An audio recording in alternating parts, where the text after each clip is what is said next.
All right, Matt, co-main event, UFC 243 from Melbourne, Australia, the Marvel Stadium. And listen, this is a really fun one, possible fight of the night in the co-main between Dan the Hangman Hooker, one of the Anzac fighters, against Iaquinta. And listen, Raging Iaquinta is one of the toughest guys in the UFC. Can you tell me why? He can take a beating and keep on a kicking.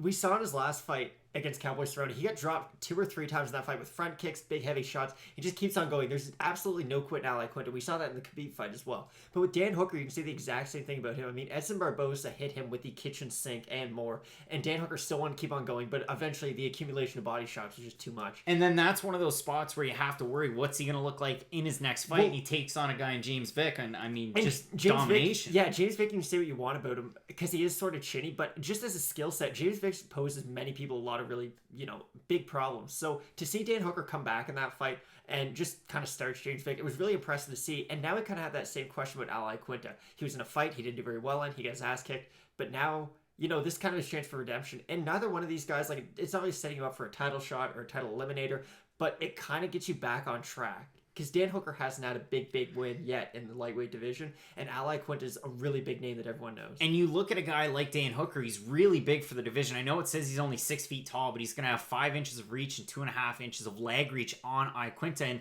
you talk about a guy in Dan Hooker, he really uses his range quite well, especially taking on a guy like James Vick, who even had a height advantage on Hooker. So you look at a guy like Hooker, he's going to be able to get it done on the outside.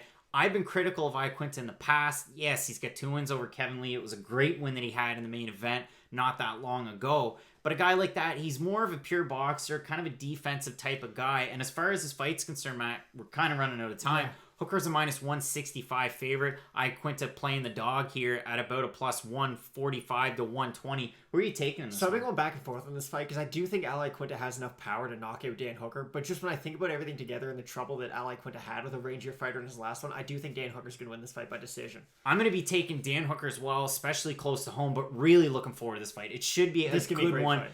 Either guy could win, flip of the coin, but both going with Dan Hooker here. UFC 243, 2-minute predictions here on Fight Night Picks. Let's go.